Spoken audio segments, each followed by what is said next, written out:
ये कहानी है 10 बच्चों के बाप घनश्याम की। 10-10 बच्चों को पालना घनश्याम के लिए बहुत मुश्किल था।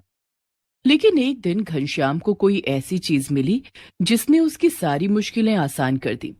तो देखते हैं क्या थी वो चीज और घनश्याम ने अपने 10-10 बच्चों को कैसे पाला।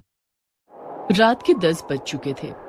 घनश्याम खाना खाकर सोने ही जा रहा था कि तभी उसने घर के बाहर बच्चों के रोने की आवाज सुनी। इतनी रात को ये बच्चों के रोने की आवाजें कहाँ से आ रही हैं? ये तो नवजात शिशुओं की आवाजें लग रही हैं। मैं बाहर जाकर देखता हूँ। घनश्याम ने बाहर जाने के लिए जैसे ही घर का दरवाजा खोला, उसने देखा कि उसके दरवाजे पर 2 नवजात बच्चे रखे हुए थे। दोनों बच्चे बहुत जोर जोर से रो रहे थे। हे भगवान, इन नवजात बच्चों को यहाँ रखकर कौन चला गया है? मुझ गरीब के घर को अनाथालय समझ रखा है। अब मैं 10-10 बच्चों को कैसे पालूंगा?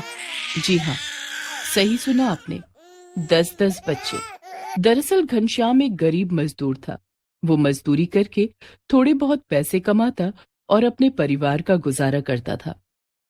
लेकिन वो जो भी पैसे कमाता उससे उसके और उसके परिवार का एक वक्त का खाना भी भरपेट नहीं मिल पाता था, क्योंकि घनश्याम के अपने 8-8 बच्चे थे और आखिरी 8वें बच्चे को जन्म देते वक्त उसकी पत्नी राधा की मौत हो गई थी। घनश्याम अकेला ही अपने बच्चों को पाल रहा था और अब तो घनश्याम के पास 10 बच्चे हो गए थे। हे भगवान, 10-10 बच्चों की जिम्मेदारी दे दी। अब इतनी बड़ी जिम्मेदारी दी है तो इस जिम्मेदारी को निभाने के लिए भी कुछ इंतजाम कर दो। बेचारा घनश्याम उन दोनों मासूम बच्चों को दूध पिलाकर सुला देता है। दूसरे दिन अब इन दोनों बच्चों को छोड़कर काम पर कैसे जाऊं? अगर काम पर नहीं जाऊंगा तो आज रात के खाने के लिए पैसे कहाँ से आएंगे और इन बच्चों के लिए दूध का इंतजाम कैसे करूंगा? घनश्याम ये सब सोच ही रहा था कि तभी उसकी सबसे बड़ी बेटी त्रिशा बोली, बाबा, आप परेशान मत हो, आप अपने काम पर जाओ, इन बच्चों को मैं संभाल लूंगी। त्रिशा बेटी, तुमने मेरी बहुत बड़ी मुश्किल हल कर दी है। अब मैं काम पर जा सकता हूँ। तुम अपना और बाकी बच्चों का ख्याल रखना। 12 साल की त्रिशा घनश्याम की सबसे बड़ी बेटी थी। घनश्याम जब काम पर जाता तब त्रिशा ही सब बच्चों का ध्यान रखती। लेकिन आज तो उसे उन दोनों नवजात शिशुओं का भी ध्यान रखना था। लेकिन त्रिशा ने अपनी जिम्मेदारी बहुत अच्छे से पूरी की। शाम को जब घनश्याम घर लौटा, बाबा, मैंने उन दोनों बच्चों को दूध पिला दिया था और सब बच्चों को खाना भी खिला दिया था, लेकिन अब दूध खत्म हो गया है। अब हम रात में उन दोनों बच्चों को दूध कैसे पिलाएंगे? घनश्याम देखता है कि उसके पास सिर्फ 100 रुपए थे। वो मन ही मन सोचने लगता है, इतने पैसों में तो 9 लोगों के लिए खाना भी नहीं आ पाएगा। फिर इन दोनों बच्चों के लिए दूध कैसे लाऊं? काश मेरे पास कोई जादू होता तो मैं उस जादू से इन सब बच्चों को भरपेट खाना खिला पाता। घनश्याम त्रिशा से कहता है, त्रिशा बेटी, मैं थोड़ा आटा और दाल ले आता हूँ और दूध भी लेकर आऊंगा। तुम सबके लिए खाना बनाना, लेकिन मेरा खाना मत बनाना। क्यों बाबा, आपके लिए खाना क्यों ना बनाऊं? वो बेटी, आज मेरे पेट में दर्द है, मुझे भूख नहीं है। ऐसा कहकर घनश्याम राशन लाने के लिए घर से बाहर निकल गया। लेकिन त्रिशा सब समझती थी। हम सब भूखे ना रह जाएं, इसलिए बाबा आज खाना नहीं खाएंगे, लेकिन मैं बाबा को भूखा नहीं सोने दूंगी। उधर घनश्याम ने अपने हिस्से का राशन बचाकर उन्हीं पैसों से दूध खरीद लिया। त्रिशा ने सबके लिए खाना बनाया और खुद एक रोटी कम खाकर घनश्याम को एक रोटी खिलाई। बाबा, आज मेरे पेट में भी दर्द है, इसलिए मैं एक ही रोटी खाऊंगी। एक रोटी आप खा लो। मेरी बच्ची मुझसे झूठ बोलने लगी है। आपसे ही सीखा है बाबा। जिस तरह आप हम सभी बच्चों को भूखा नहीं रख सकते, उसी तरह हम भी आपको भूखा नहीं रहने देंगे। त्रिशा की बातें सुनकर घनश्याम की आंखों में आंसू आ गए। इसी तरह से दिन गुजर रहे थे। घनश्याम को जिस दिन अच्छे पैसे मिलते उस दिन वो खाना खाता, और जिस दिन उसे कम पैसे मिलते उस दिन वो खुद भूखा ही रह जाता। लेकिन अपने 10-10 बच्चों को वो कभी भूखा नहीं सोने देता। एक दिन घनश्याम रोज की तरह मजदूरी का काम ढूंढने के लिए सुबह सुबह घर से निकला। वो सड़क के किनारे किनारे चल रहा था कि तभी उसके पैर से कोई चीज टकराई। उसने देखा तो वो एक घड़ी थी जो बिल्कुल नई लग रही थी। घनश्याम ने उस घड़ी को उठा लिया। अरे, ये किसकी घड़ी है? ये तो बहुत महंगी लग रही है। लगता है किसी ने अभी अभी इस घड़ी को दुकान से खरीदा था। लेकिन मैं कैसे पता करूं कि इस घड़ी का मालिक कौन है? यहाँ तो आसपास कोई भी नहीं है। इसे बेच देता हूँ। इससे मुझे आज अच्छे पैसे मिल जाएंगे और तब तक इसे पहन लेता हूँ। ऐसा सोचकर घनश्याम ने उस घड़ी को पहन लिया और सड़क के किनारे किनारे चलने लगा। थोड़ी दूर चलने पर उसे अपने सामने से एक आदमी आता हुआ दिखाई दिया और वो आदमी घनश्याम को धक्का मारते हुए निकल गया। अरे, ये तो मुझे धक्का मारकर चला गया। क्या इसे मैं दिखाई नहीं दे रहा था? घनश्याम ने उस आदमी को आवाज लगाई, लेकिन उस आदमी ने पीछे मुड़कर भी नहीं देखा। तभी घनश्याम को एक और आदमी ने धक्का मारा और उसके सामने से निकल गया। घनश्याम सोचने लगा, क्या ये लोग अंधे हो गए हैं या फिर मैं ही किसी को दिखाई नहीं दे रहा हूँ? ऐसा सोचकर घनश्याम एक घड़ी की दुकान पर गया और दुकानदार से बोला। अरे भाई साहब, मैं अपनी घड़ी बेचना चाहता हूँ। लेकिन दुकानदार ने घनश्याम की बात का कोई जवाब नहीं दिया। तब घनश्याम ने सोचा कि मैं तो इसके सामने ही खड़ा हूं, लेकिन दुकानदार फिर भी मेरी बात का जवाब नहीं दे रहा है। तब घनश्याम ने अपनी घड़ी उतारी और दुकानदार की आंखों के सामने ले गया और उसे घड़ी दिखाने लगा। तभी अचानक दुकानदार घबरा गया और बोला, तुम कौन हो और दुकान के अंदर कब आए? मैंने तुम्हें अंदर आते हुए नहीं देखा। तो ये सब इस जादुई घड़ी का कमाल है। इसे पहनते ही मैं किसी को दिखाई देना बंद हो जाता हूँ और इसे उतारते ही मैं सबको दिखाई देने लगता हूँ। ये घड़ी तो मेरे बहुत काम आ सकती है। नहीं नहीं, मैं ऐसे नहीं बेचूंगा। और घनश्याम दुकानदार से बिना कुछ कहे दुकान से बाहर आ गया और उसने घड़ी बेचने का इरादा बदल दिया। इस घड़ी की मदद से मैं अपने बच्चों को भरपेट खाना खिला सकता हूँ। और घनश्याम ने वो घड़ी पहन ली, जिसके बाद वो लोगों को दिखना बंद हो गया। उसके बाद घनश्याम सबसे पहले कपड़े की एक बड़ी सी दुकान में गया और वहां से उसने अपने 10 बच्चों के लिए कपड़े उठा लिए। उसके बाद घनश्याम खाने की दुकान पर आ गया और वहां से उसने बहुत सारी फल, मिठाइयां और खाने के दूसरे सामान भी उठा लिए। और सबसे अंत में घनश्याम एक बड़ी सी राशन की दुकान में गया और वहां से उसने महीने भर का राशन उठा लिया। अपनी अपनी दुकानों से सामान को हवा में जाता हुआ देखकर सारे दुकानदार घबरा गए और कोई भूत या चुड़ैल का साया समझकर दुकान छोड़कर भाग खड़े हुए। भूत! भागो भागो भागो! भूत आया! भूत! भागो रे! घनश्याम ये सब देखकर हंसने लगा और हंसता हुआ वो सारा सामान लेकर अपने घर आ गया। घर के दरवाजे पर आकर उसने अपनी जादुई घड़ी उतार दी। घनश्याम को इतने सारे कपड़े, मिठाइयां और खाने के सामान के साथ देखकर उसके 10 बच्चे बहुत खुश हुए। अरे, बाबा तो आज बहुत सारी मिठाई लाए हैं। तुम भी खाओ ना बाबा। मैं तो ढेर सारे फल खाऊंगा। मैंने कभी इतने सारे फल नहीं देखे। सभी बच्चों ने नए कपड़े पहने और ढेर सारी मिठाइयां खाईं। अपने बच्चों को इतना खुश देखकर घनश्याम भी बहुत खुश था। आज सबने पेट भरकर खाना खाया और सो गए। रात में सोते समय घनश्याम सोचने लगा, आज का दिन तो अच्छा निकल गया, लेकिन ये काम रोज रोज नहीं कर सकता। लोगों को शक हो जाएगा और मैं एक ना एक दिन जरूर पकड़ा जाऊंगा। इसलिए मुझे कुछ और काम करना होगा। ये सब सोचते सोचते घनश्याम की आंख लग गई। घनश्याम ने महीने भर का राशन तो घर में जमा कर लिया था, इसलिए महीने भर उसे काम की कोई चिंता नहीं थी। वो रोज सुबह अपनी जादुई घड़ी पहनकर घर से बाहर निकल जाता और लोगों की मदद करता। कभी वो किसी दुकान से चोरी करते हुए चोरों को पकड़ लेता, तो कभी किसी गरीब, बेसहारा और बुजुर्गों की मदद करता। इस तरह से घनश्याम भलाई का काम करता। पूरे शहर में गायब के नाम से घनश्याम की चर्चा हो रही थी। एक बार तो घनश्याम ने एक बैंक में डाका डालते हुए डकैतों को रंगे हाथों पकड़ लिया और उन्हें रस्सी से बांधकर पुलिस के हवाले कर दिया। इस तरह से घनश्याम ने बैंक के पैसे भी लुटने से बचा लिए और बैंक कर्मियों की जान भी बचा ली। ये सब देखकर पुलिस ने कहा, तुम जो कोई भी हो, तुमने हमारी बहुत मदद की है। तुम्हें सरकार की तरफ से इनाम दिया जाएगा, इसलिए अब तुम्हें हमारे सामने आना होगा। ये सुनकर घनश्याम ने अपनी जादुई घड़ी उतार दी और पुलिस के सामने आ गया। घनश्याम को देखकर सब लोग बहुत खुश हुए। तुम्हारा बहुत बहुत धन्यवाद। तुम नहीं जानते कि आज तुमने हमारी कितनी बड़ी मदद की है। इन डकैतों को पकड़ने के लिए कई महीनों से हमारी स्पेशल टीम लगी हुई थी, लेकिन हम फिर भी इन्हें नहीं पकड़ पाए। तुमने इन डकैतों को पकड़ लिया है, इसलिए तुम्हें सरकार की तरफ से 50,000 रुपए का इनाम दिया जाएगा और साथ में एक सरकारी नौकरी भी दी जाएगी। बहुत बहुत धन्यवाद मालिक। अब मैं अपने 10-10 बच्चों को आराम से पाल पाऊंगा। 10-10 बच्चे? हाँ मालिक, मेरे 10 बच्चे हैं, लेकिन गरीबी के कारण मैं उन्हें ठीक से खाना भी नहीं खिला पाता था। मैं चाहता तो अपनी शक्ति से कहीं से भी पैसे ले आता, लेकिन मैं अपने बच्चों को ईमानदारी की रोटी खिलाना चाहता हूँ और उन्हें ईमानदारी से जीना सिखाना चाहता हूँ। मैंने जिस जिस दुकानों से कपड़े और खाने के सामान उठाए थे, मैं अब उन सबको उनके पैसे वापस कर दूंगा। बहुत खूब, हमें तुम्हारी ईमानदारी पर गर्व है।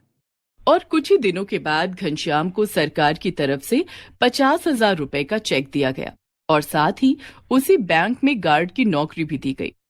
उन पैसों से सबसे पहले घनश्याम ने उन सभी दुकानदारों को उनके पैसे लौटा दिए जहां से वो सामान उठाकर लाया था, और बचे हुए पैसों से घनश्याम ने अपने बच्चों के लिए कपड़े, खिलौने और मिठाइयां खरीदी। अब घनश्याम रोज ड्यूटी पर भी जाने लगा। घनश्याम और उसके 10-10 बच्चों के गरीबी के दिन दूर हो गए थे। घनश्याम ने अपने 10 बच्चों का नाम सरकारी स्कूल में लिखवा दिया था। अब मुझे इस जादुई घड़ी की जरूरत नहीं है, लेकिन मैं इस घड़ी को हमेशा अपने पास रखूंगा। हो सकता है फिर कभी इसकी जरूरत पड़ जाए। और इस तरह से घनश्याम अपने 10-10 बच्चों के साथ खुशी खुशी रहने लगा। बेटा बेटी एक समान, ये कहानी है सरिता और सोनू की। कहने को तो दोनों भाई बहन थे, लेकिन दोनों के बीच बिल्कुल नहीं बनती थी। सरिता 10 साल की थी और सोनू 8 साल का, लेकिन फिर भी दोनों के झगड़े ऐसे कि सारे घर को बीच बचाव के लिए आना पड़ता था। सोनू मान जा, दे दे मेरी गुड़िया, वरना बहुत मारूंगी तुझे। ऐसे कैसे मारोगी? मैं लड़का हूँ, तुमसे ज्यादा ताकत है मुझ में। हा, बड़ा आया ताकतवर। देखा था मैंने कल कैसे उस महेश से पिट कर आया था तू, और आते ही माँ के सामने फुद्दू की तरह रो रहा था। अरे तो वो महेश था और ये तुम हो, तुम्हें तो मैं यूं धूल चटा दूंगा। अच्छा तो चल फिर देखते हैं कौन किसको धूल चटाता है। ठीक है, आ जाओ फिर। अरे अरे अरे, ये क्या कर रही है सरिता? लड़की जात है, कुछ तो शर्म कर। चल जा, अंदर जाकर चाय बना, तेरे बापू आने ही वाले होंगे। नहीं माँ, आज तो मैं इसकी सारी हेकड़ी निकाल कर ही रहूंगी। हाँ हाँ हाँ हाँ माँ, लड़ने दो हमें। आज देख ही लेते हैं कि किसमें ज्यादा ताकत है।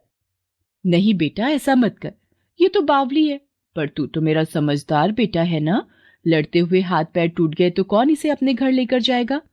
क्यों, मेरे ही हाथ पैर क्यों टूटेंगे? इसके भी तो टूट सकते हैं ना।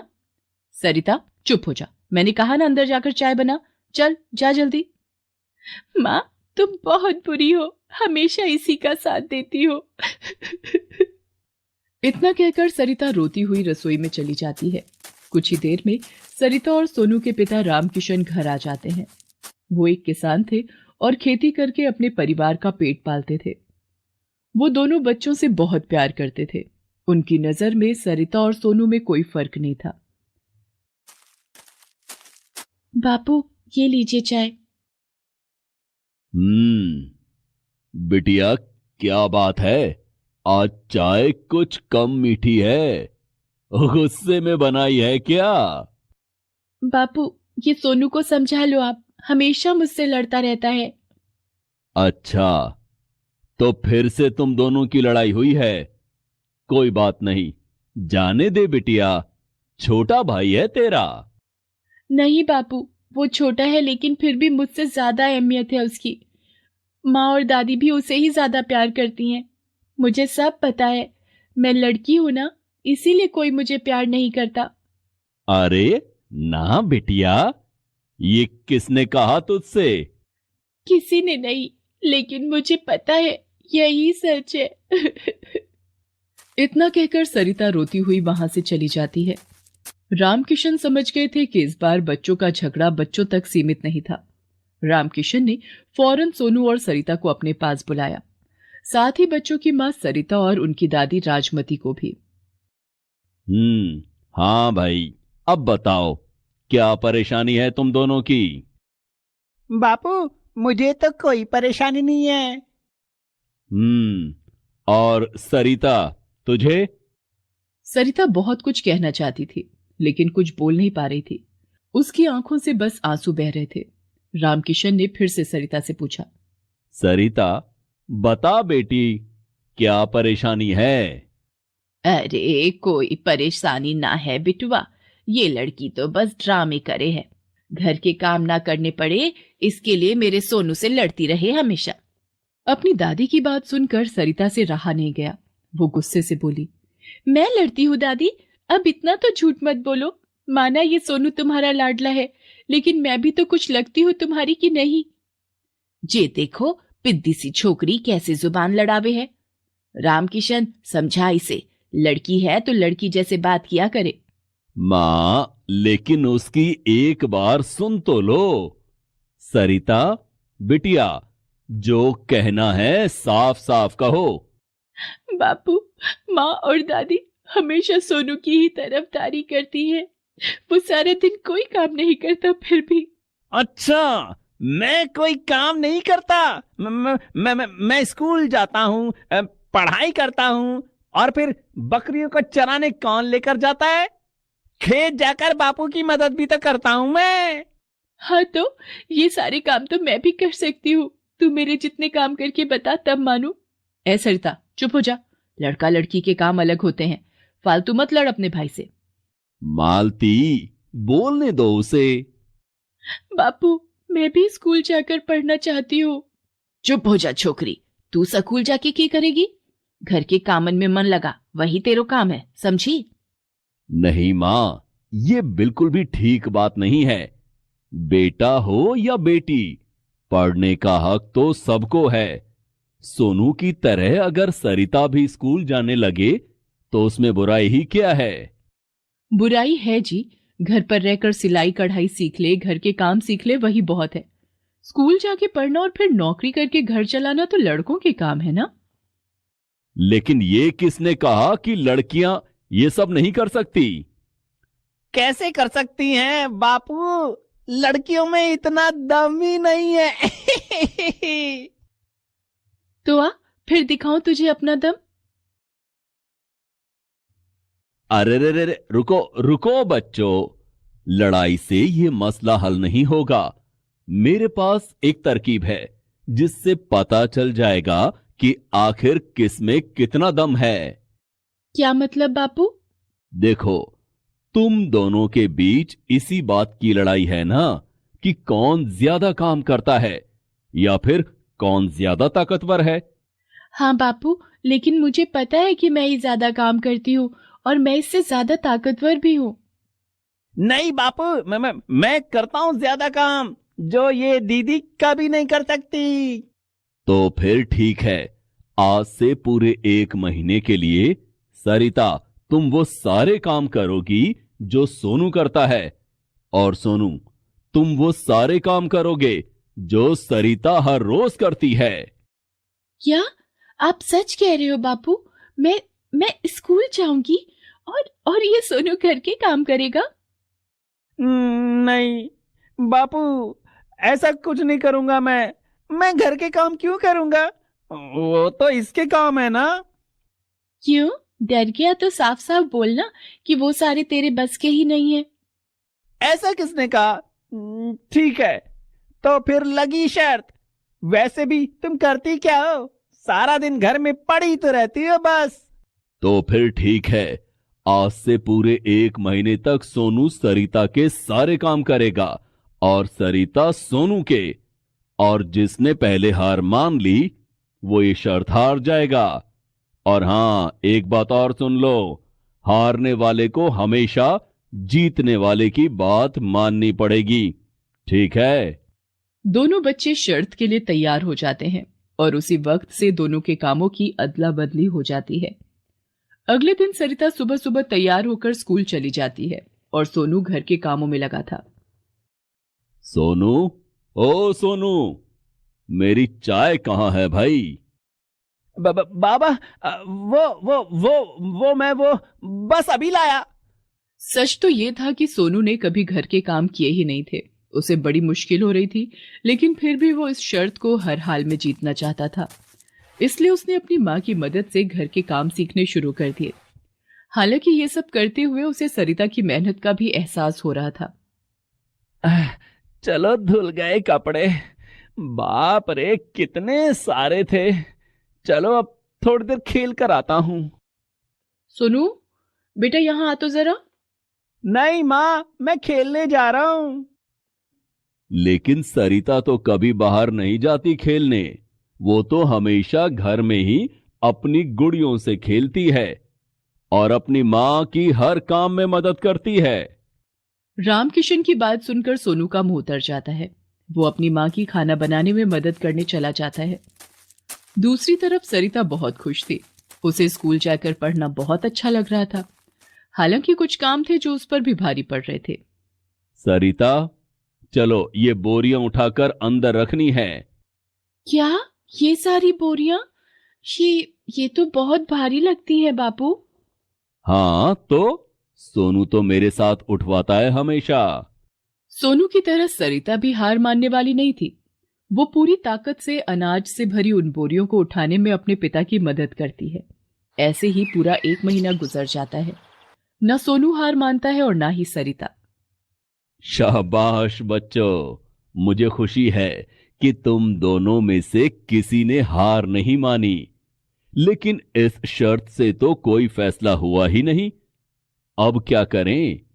क्या 1 महीना और बढ़ा दें इस शर्त का? नहीं बाबा नहीं। मेरा मतलब है कि मैं हार मानता हूं। बाबा, मुझे समझ आ गया है कि दीदी सच में बहुत काम करती है और ये घर के काम बिल्कुल भी आसान नहीं है। दीदी, मुझे माफ कर दो। अब से मैं कभी तुम्हें परेशान नहीं करूंगा और तुम्हारे खिलौनों को हाथ भी नहीं लगाऊंगा। नहीं सोनू, सच तो ये है कि तू ये शर्त जीता है। पढ़ाई इतनी भी आसान नहीं जितना मैं समझती थी, और उससे भी मुश्किल है खेत का काम, जो तू इतने अच्छे से कर लेता है। बहुत बढ़िया बच्चों, सही मायने में तुम दोनों जीते हो, कोई नहीं हारा। हैं? इसका क्या मतलब हुआ जी? दोनों कैसे जीत सकते हैं? क्योंकि दोनों ने एक दूसरे की अहमियत को समझ लिया है, इसलिए ये दोनों जीते हैं। मालती, सोनू, तुम्हारी दीदी पढ़ नहीं सकती ये सच नहीं है। वो तो मेरे पास पहले इतने पैसे नहीं थे कि मैं इसे स्कूल भेज सकूं, लेकिन अब मैंने फैसला कर लिया है कि सरिता भी अब से स्कूल जाएगी। मैं आज ही तुम्हारे स्कूल के मास्टर जी से मिलकर आ रहा हूं। उन्होंने मुझे बताया कि सिर्फ महीने की पढ़ाई में ही सरिता ने बहुत अच्छी परीक्षाएं दी हैं। लेकिन अगर ये स्कूल जाएगी तो घर के कामों में मेरी मदद कौन करेगा जी? ये दोनों मिलकर करेंगे तुम्हारी मदद। क्यों बच्चों, करोगे ना? दोनों बच्चों ने एक साथ सिर हिलाकर अपने पिता को हामी भरी और फिर एक दूसरे का हाथ पकड़